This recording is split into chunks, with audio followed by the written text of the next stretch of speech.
ஊட்டி தமிழ்நாட்டில் இருக்குன்னு எல்லாருக்கும் தெரியும். பட் கேரளாவில் இருக்கிற ஊட்டி எதுன்னு உங்களுக்கு தெரியுமா? அதை பற்றி தான் இன்றைக்கி இந்த வீடியோவில் நம்ம பார்க்க போகிறோம். இப்போ நம்ம போய்கிட்டு இருக்கிறது திருநெல்வேலியிலேருந்து ட்ராண்ட்ரம் நோக்கி போய்கிட்டு இருக்கோம். ஸோ நம்ம இப்போ போகும்போதே உங்களுக்கு பார்த்தாலே தெரியும், கிளைமேட் அவ்வளோ அழகாக இருக்குது. இப்போ நம்ம போயிட்டுருக்க ஏரியா தான் பொன்முடி இக்கோ டூரிசம். திருநெல்வேலியிலேருந்து 170 கிலோமீட்டர், ட்ராண்ட்ரத்துலேருந்து 50 கிலோமீட்டர். ஸோ நீங்கள் இங்கே போகணும், இதை என்ஜாய் பண்ணணும் அப்படின்னு முடிவு பண்ணிட்டீங்க அப்படின்னா கண்டிப்பாக ஒரு 3:30க்குள்ளே போய் ரீச் ஆகிற மாதிரி பார்க்கணும். ஏன்னா 3:30க்கு மேலே செக் போஸ்ட்டை வந்து க்ளோஸ் பண்ணிவிடுவாங்க. நம்மளால் மேலே வந்து அலோவ் பண்ண மாட்டாங்க. ஸோ நம்மளால் போக முடியாது.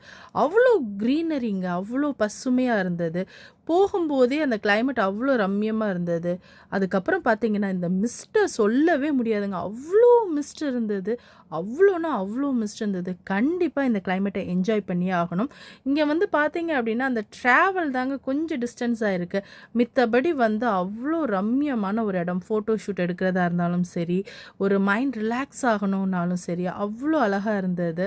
ஸோ உங்கள் ஃபேமிலியோடு நீங்கள் பிளான் பண்ணுறீங்க அப்படின்னா சாப்பாடெல்லாம் எடுத்துகிட்டு போயிடுங்க. அங்கே உட்காந்து சாப்பிடுங்க. ஃபுல்லாக நடந்து எக்ஸ்ப்ளோர் பண்ணுறதுக்கு அவ்வளோ ஏரியாஸ் இருக்குது. குழந்தைங்கள்லாம் அவ்வளோ அழகாக என்ஜாய் பண்ணுவாங்க.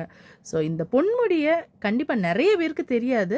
பட் நீங்கள் இப்போ பார்த்தாலே தெரியும், அங்கே அவ்வளோ தூரத்துக்கு வந்து கார் வந்து பார்க் பண்ணி வச்சுக்கிறது பார்க்கும்போது தெரியும் எவ்வளோ பேர் இங்கே வந்து எக்ஸ்ப்ளோர் பண்ணிகிட்ருக்காங்கன்னு. ஸோ பொன்முடிக்கு உங்கள் ஃபேமிலியோட ஒரு ட்ரிப் கண்டிப்பாக தாராளமாக வரலாம். அதே மாதிரி 6 மணிக்கு மேலே நம்ம அங்கே நிற்க முடியாதுங்க. ஏன்னா வந்து ஃபுல்லாகவே இருட்டிடும். காப்பாற்றுங்கன்னு சொன்னால் கூட அங்கே காப்பாற்றுறக்கு ஆள் கிடையாது. ஸோ கூட்டத்தோடு போயிட்டு கூட்டத்தோடு வந்துடணும்.